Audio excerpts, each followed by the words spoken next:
Hello everyone, সবাই কেমন আছো? আশা করি তোমরা সবাই খুব ভালো আছো। আমিও খুব ভালো আছি। তোমাদের সকলকে আমার চ্যানেল মেকআপ উইথ জিতে স্বাগত জানাই।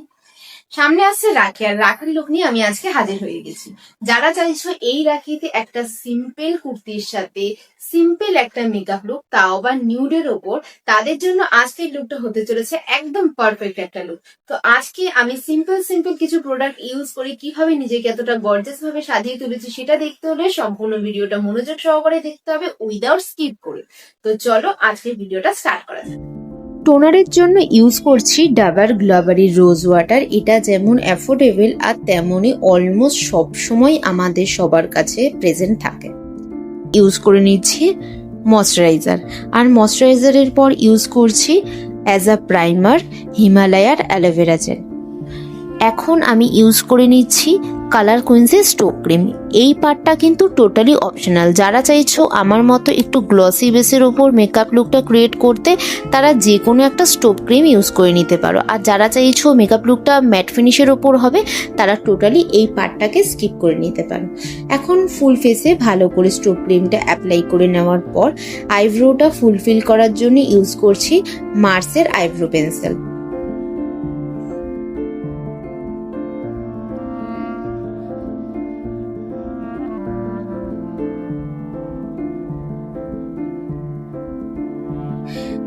ভালো করে আইব্রোটা ড্র করে নেওয়ার পর ইউজ করে নিচ্ছি ইনসাইড কসমেটিক্সের কালার কারেক্টিং প্যালেট। আর আজকের মেকআপ লুকটার জন্য কোনো রকমের বিবি, সিসি বা ফাউন্ডেশন কিচ্ছু ইউজ করছি না, কারণ রাখের মেকআপ হবে একদমই লাইট বেসের উপর। সেই জন্য অল্প অল্প করে ফুল ফেসে একটু একটু করে কনসিলার অ্যাপ্লাই করে নিচ্ছি, যেটা আমার স্কিন টোনের সাথে একদম ম্যাচ করে যায়। আর যেহেতু খুব অল্প পরিমাণে কনসিলারটা অ্যাপ্লাই করে নিয়েছি, তাই আর বিউটি ব্লেন্ডার ইউজ করছি না, আঙুলের সাহায্যেই হালকা হালকা করে ব্লেন্ড করে নিচ্ছি। আর আঙুল দিয়ে কিন্তু ব্লেন্ড করলে ফিনিশিংটাও অনেক বেশি সুন্দর হয়, কভারেজটাও অনেক সুন্দর আসে।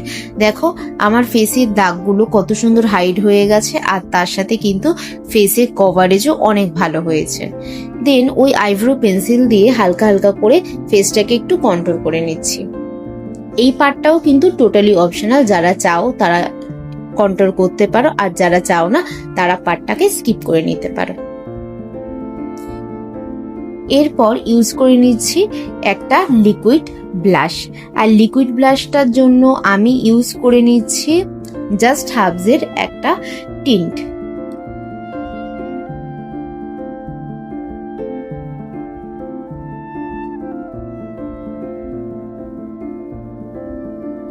ব্লাশটা অ্যাপ্লাই করা হয়ে গেছে, আর ইউজ করে নিচ্ছি ফেসেস কানাডার কম্প্যাক্ট পাউডার।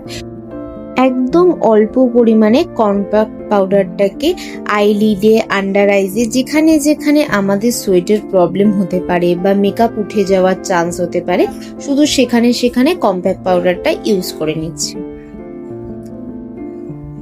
কম্প্যাক্ট পাউডারটা দিয়ে ফেসটাকে সেট করে নেওয়ার পর আই মেকআপে চলে আসি, আর তার জন্য নিয়ে নিয়েছি একদম লাইট একটা ব্রাউন শেড।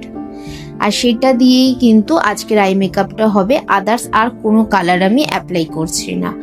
এই শেডটাকেই দুটো আইজের উপর ভালো করে ব্লেন্ড করে নেওয়ার পর কাজল লুক ক্রিয়েট করার জন্য নিয়ে নিয়েছি ফেসেস কানাডার কাজল। আর কাজলটাকে ভালো করে আন্ডার ওয়াটার লাইনে অ্যাপ্লাই করে নিচ্ছি। দেন আপার ওয়াটার লাইনেও কাজলটাকে অ্যাপ্লাই করে নিচ্ছি একটু ডিপ করে। কাজলটা অ্যাপ্লাই করে নেওয়ার পর দুটো আইজেই দেন আমি নিয়ে নিচ্ছি একটা ব্রাশ, আর সেটা দিয়ে হালকা হালকা করে কাজলটাকে স্মাচ করে দিচ্ছি। দুটো আইজে ভালো করে কাজলটাকে স্মাচ করে নিলাম, আর আমার আই মেকআপ কিন্তু ডান। দেন ইউজ করে নিচ্ছি একটা ব্রাউন শেডের লিপ লাইনার। ভালো করে লিপটাকে বর্ডার করে নেওয়ার পর ইউজ করে নিচ্ছি এলি 18-এর একটা নিউড শেডের লিপস্টিক। আর লিপস্টিকটার শেড নম্বর আমি স্ক্রিনে দিয়ে দিলাম।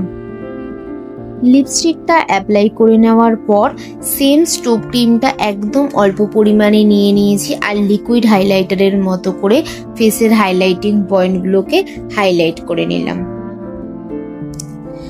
কি ভাবছো আমার মেকআপ লুক ডান? না না, তোমাদের সাথে কথা বলতে বলতে আমি কিন্তু মাস্কারা অ্যাপ্লাই করতে ভুলে গেছি, আর মাস্কারা ছাড়া লুকটা একেবারে অসম্পূর্ণ।